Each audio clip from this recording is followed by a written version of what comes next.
Yo, what's up homies? Today we're winning on Darkforest. Now I know what you're thinking. This map goes the same way pretty much every single time we play it. Offense rolls the entire map, plus 100 or 200 kills. And then when you get to the final objective, and somehow defense clutches it up because, well, that objective is pretty scuffed. But there are things you can do along the way as defense to stop the roll. And there's actually a couple of objectives that you can win prior, and it's just that people tend to play the objective wrong. So what we're going to do today is I'm just going to walk you through how to either make a roll happen on offense, or the best ways to defend the map and win before the final objective if your team does the right things. So let's get into it. Destroying the barricade as the Masons, it's really not rocket science. This is one of two incredibly free objectives on this map. Don't use your special abilities here, it's not worth it. If you want to get some extra damage on the barricade, play engineer and use one of the primary weapons and get extra damage, but otherwise, get in there, destroy the barricade, and move on. Your spawns have the advantage. For defense, again, like I said, this is a free objective. You can buy some extra time by building directly in front of the barricades with some walls and spike traps like I'm doing here, and otherwise win the fights in front of the barricade as much as you possibly can. It's going to be challenging because you spawn so far back, and the Masons are pretty much going to spawn directly on top of you after the ambush phase. I have never even seen a team hold this for a substantial amount of time, never mind win here, and that's 18,000 hours into the game. So if you've seen it, let me know, but I really don't think it's actually ever happened in Chivalry 2 history. So I'm going to talk about the push the convoy objective as just one big objective, because there are multiple iterations of this, and it's all pretty much going to break down to the same stuff. One thing I do want to just knock out of the way right off the bat, I have seen numerous Reddit posts about the ballistas and how you can win this objective if you control certain ballistas. Absolutely not true. I don't know who wrote that, and I don't know what they were thinking in writing that. The ballistas have pretty much no bearing here, other than the fact that you can use them to get some free kills. But if the carts start moving pretty much at all, defense is just going to lose them. And for attack, you don't need them at all, because all you have to do is keep the cart moving and your spawns are going to progressively move throughout the objective. There are certain thresholds that once the cart hits those points, the spawns are moved. So when you're attacking, your job is to make sure that the cart is constantly moving at all times. Banner placement isn't really a thing on this objective, because with your goal being constant movement, that banner will become obsolete very fast, and horns will actually become way more valuable to keeping your team alive, as well as fire pods off to the sides on like these little valleys like the one I'm standing in right now, to stop the enemy team from trickling in. But past that, guys, there's really no big special secret here. Don't stand under traps, and win the fights is pretty much the rest of everything else you need, besides staying on the front of the convoy at all times. If that convoy is moving, you're just going to continuously build the momentum that causes these matches to constantly be rolls until the second to last objective. It tends to even out a little bit more, and then last objective, like I said, defense typically ends up winning.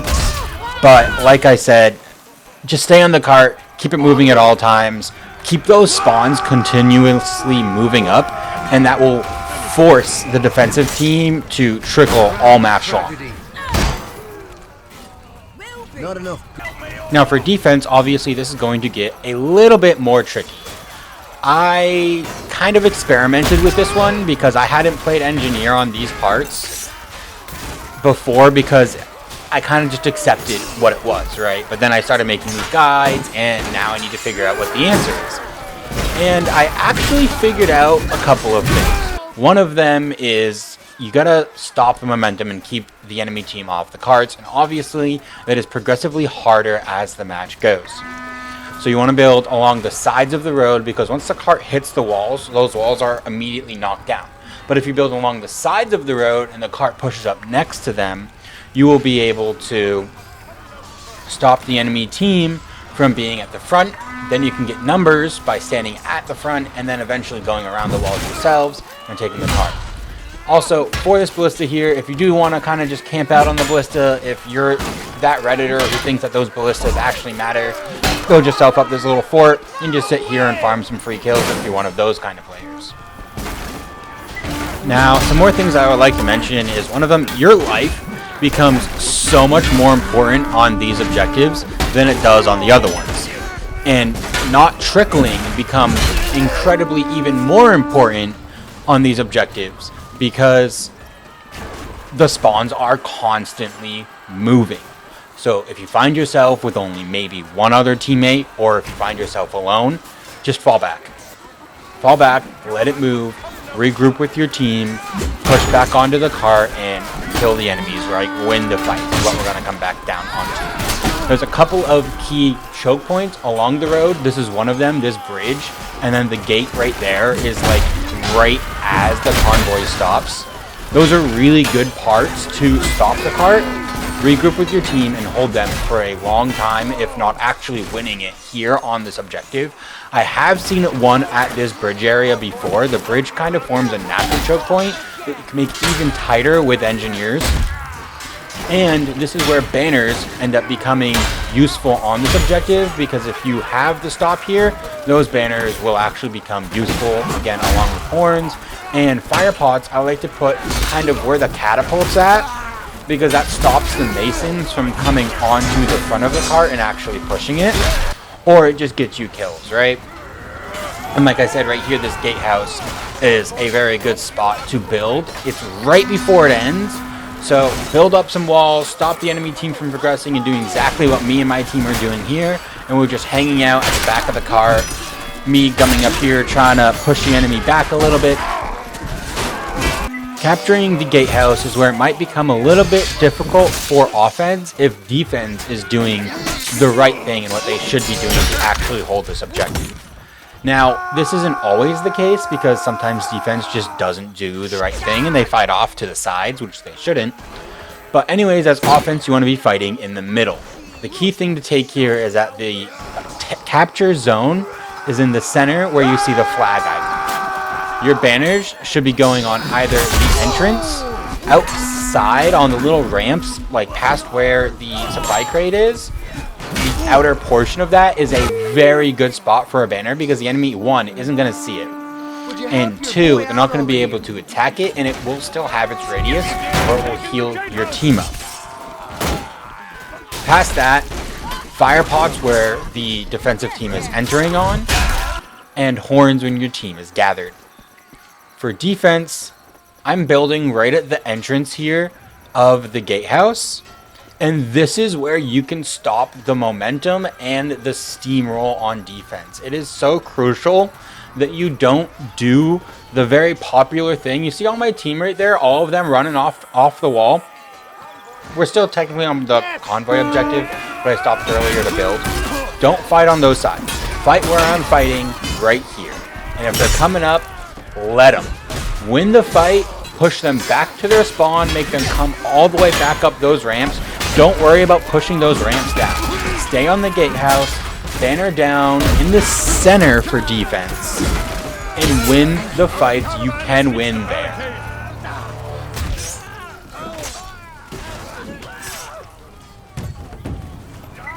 Alright, now we're on to burning the barricade. This is one of the freest objectives in the entire game for attack. It's almost as free as slaughtering the peasants on Bridgetown.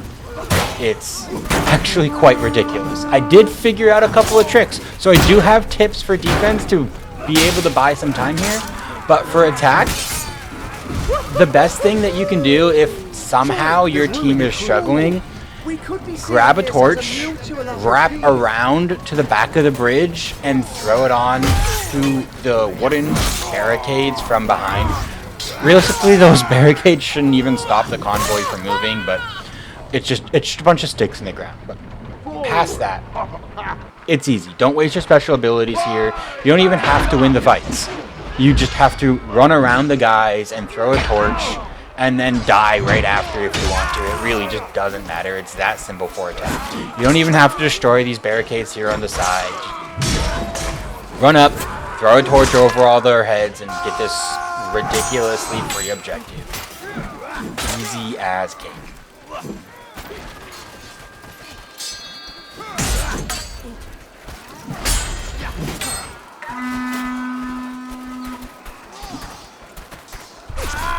Any scoundrels?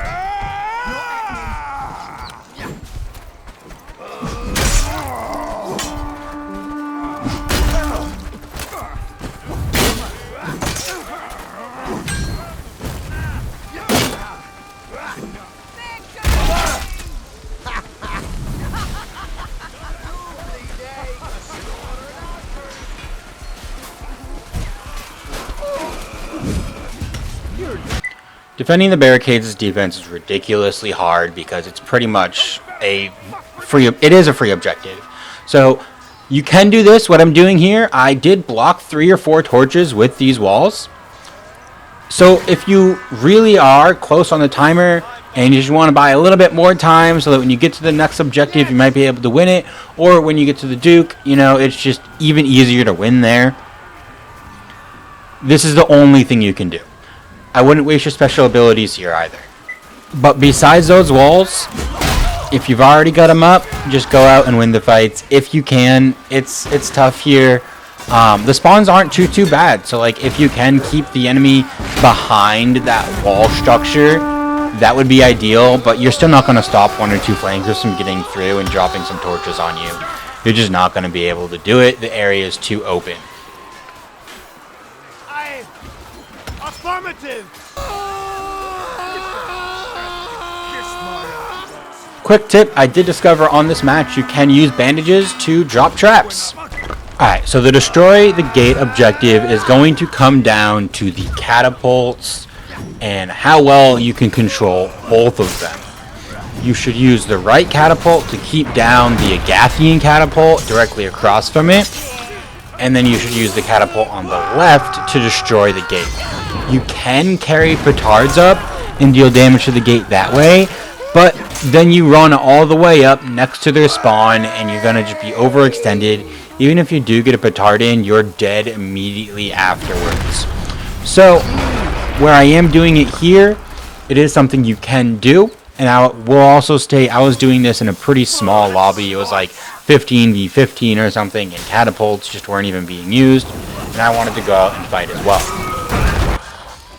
Past that, you can win the entire objective, keep the enemies in their spawns, and do all of that with the 2 catapults you have. You have no need to even go out and fight in the field at all. Keep the catapult down across from the right, and use the one to the left to take the objective.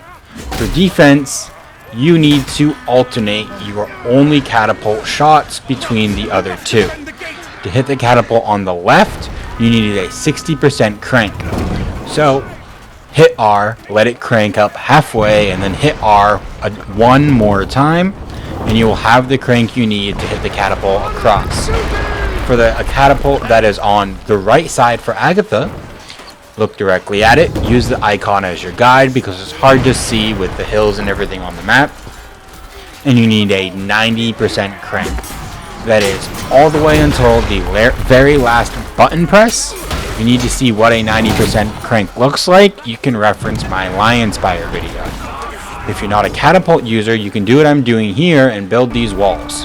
What these walls are doing is they are stopping the enemies from hitting my catapult user, who is doing, like I said, alternating between the 2 catapults.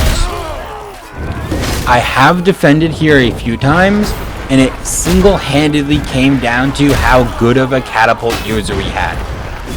It was me.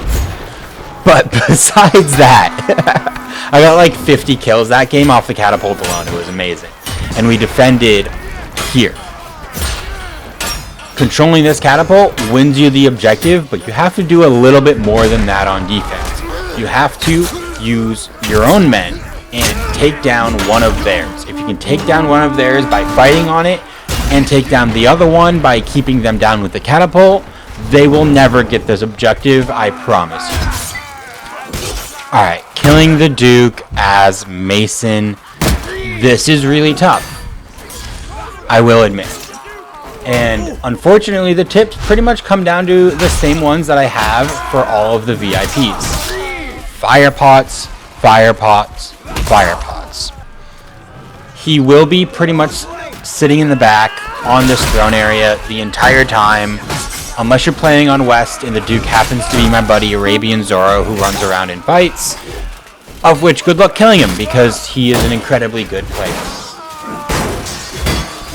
One other thing you can do besides burning the Duke to a crisp is putting pressure at the base here where these stairs where I'm at right now and forcing him back into the area behind that back wall. He will be deserting. Keep him back there for 20 seconds. He's got a forced F10 and you've won the game. Archers, like I said, you guys finally become useful on these VIP objectives and you can just get that chip damage in from afar. Just sit back, shoot him, shoot him, shoot him. There's a couple of windows you can peep through, otherwise you're going to be sitting in the back of the throne room. Your banners, if you're stuck at the entrances, put them behind the doors. If you're inside, put them in the doorways or in the center of the throne room, depending on where your team is. Your horns should be used for big team fights and giving you and your team the momentum that you need to continue pushing up and getting that pressure on the Duke. This is an objective where it is extremely crucial to not trickle in. If you trickle in, you will just die. Simple as that. They spawn directly behind the Duke and they come in from the doors right behind the throne or from the stairs behind me right now. They spawn incredibly, incredibly close. You have to go in with at least 2 other teammates, and that's it. For defense, I'm going to talk about 2 different parts. I'm going to talk about what you can do here as an engineer if you're not the Duke, and then I'm going to show you how to win as the Duke himself. Build up this little structure here and keep the enemy back. It's really that simple. Banners on wherever the Duke is standing, because that will heal the Duke. His health pool isn't actually that big, so the banners have an incredibly strong impact. Throw horns and bandages on him as much as you possibly can, and keep the Duke in this back area, but don't crowd around him to restrict his movement. Now, if you find yourself playing as the Duke, this is something I like to do, and I just like to keep moving all the time because people just love to crowd around you. So I keep moving, and I stay near the back. The only reason I'm going up in the front here is because my team's got them pushed back. If your health gets to 50%, you need to fall back, find a banner, hopefully someone put one down for you. You can use chat and ask for it. These guys built me a pretty good little fort in the back of the throne, so I could have literally just stood still behind a pillar or something, so I didn't take archer fire. But I got pretty confident and grabbed a couple of fights and kept running around. You can, if you need to, like if there's pressure on you, run around in this back area here, just to prevent you from being overcrowded. Past that, guys, I'm going to just show you the gameplay of how to win as a Duke. This is a dub here, as always, for me. So enjoy the gameplay of the Duke, enjoy the dubs, and as always, thanks for watching. If you enjoyed the video or thought the tips were good, I'd appreciate you hitting that like or subscribe button. If you want to be notified as soon as I post, or if you simply want to hang out and chat or get some games in, feel free to join my community Discord. My biggest goal outside of obviously getting monetized with YouTube is to build my own community, and I'm doing that through Discord, and that will be linked for you down below. Of course. One final thing that I would like to mention is that Chivalry is getting a little bit old for me now, and I'm looking at moving on to a new game, and of course that's going to mean I need a new game for content on this channel. Fiefdom and Ad Mortem are absolutely games that are in consideration. Renown is also a game that is in consideration. I do plan on making a video about just my overall thoughts on it, I am going to play the game a little bit more. I'm going to get 30 to 50 hours before I end up making that video. And I'm going to just talk about, you know, what I think about that game and whether or not you should buy it. I could also play Battlefield 6. And past that, I'm really kind of open to any suggestions as long as it is something that is translatable from the Chivalry 2 community, because obviously right now Chivalry 2 community is my entire audience.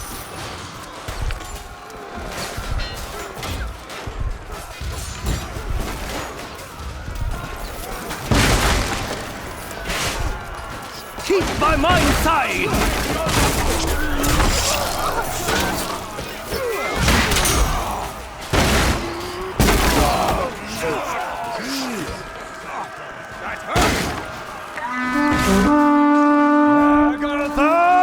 I owe thou a debt of praise.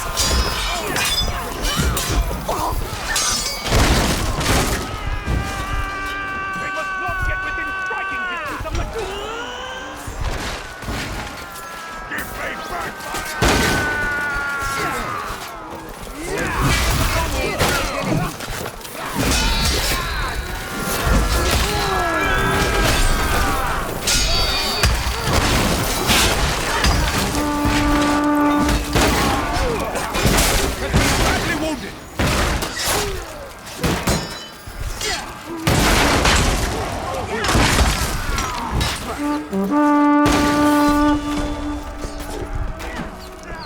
keep the bastards away from our priorities!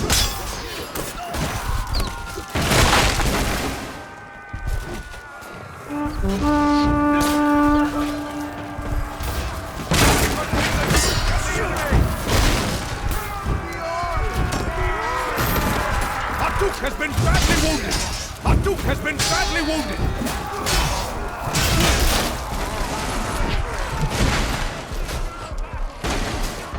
Don't let him near the nobility. We must guard the Duke!